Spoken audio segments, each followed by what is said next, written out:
بسم اللہ الرحمن الرحیم رب اشرح لی صدری ویسر لی امری واحلل عقدۃ من لسانی یفقہوا قولی۔ ابو موسیٰ اشعری رضی اللہ تعالیٰ عنہ بیان کرتے ہیں کہ ہم رسول اللہ صلی اللہ علیہ وآلہ وسلم کے ساتھ سفر پر تھے، اور ہمارا معمول یہ تھا کہ جب ہم چڑھائی کی طرف چڑھتے تھے تو اللہ اکبر کہتے تھے، اور ذکر کرتے ہوئے صحابہ کی آوازیں بہت زیادہ بلند ہو رہی تھیں، تو رسول اللہ صلی اللہ علیہ وآلہ وسلم نے فرمایا، اتنی اونچی آواز سے ذکر کرنے کی کوئی ضرورت نہیں، تم بہرے یا غائب پروردگار کو نہیں پکار رہے، بلکہ تمہارا رب بہت زیادہ سننے والا اور خوب دیکھنے والا ہے۔ ابو موسیٰ رضی اللہ تعالیٰ عنہ کہتے ہیں کہ اسی دوران رسول اللہ صلی اللہ علیہ وآلہ وسلم میرے پاس تشریف لائے، اور میں آہستہ آواز میں لا حول ولا قوۃ الا باللہ پڑھ رہا تھا، تو آپ صلی اللہ علیہ وآلہ وسلم نے فرمایا،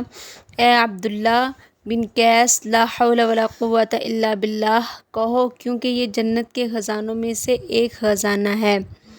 اور اسی طرح عامر بن سعد بیان کرتے ہیں کہ میں ابو ایوب انصاری سے ملا تو انہوں نے مجھے کہا، کیا میں تجھے ایسے وظیفے کا حکم نہ دوں جس وظیفے کو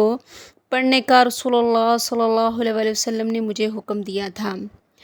مجھے رسول اللہ صلی اللہ علیہ وآلہ وسلم نے حکم دیا تھا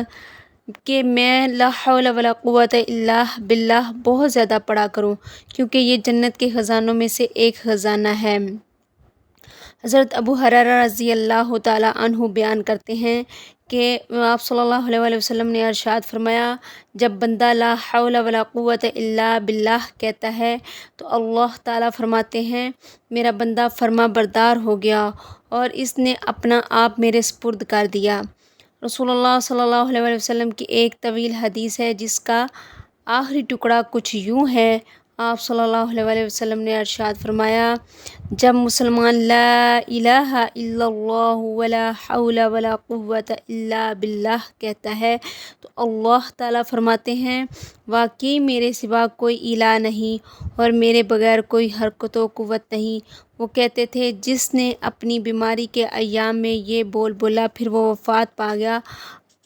آگ اس کو نہیں کھائے گی۔ سبحانک اللہم و بحمدک اشہد ان لا الہ الا انت استغفرک و اتوب الیک۔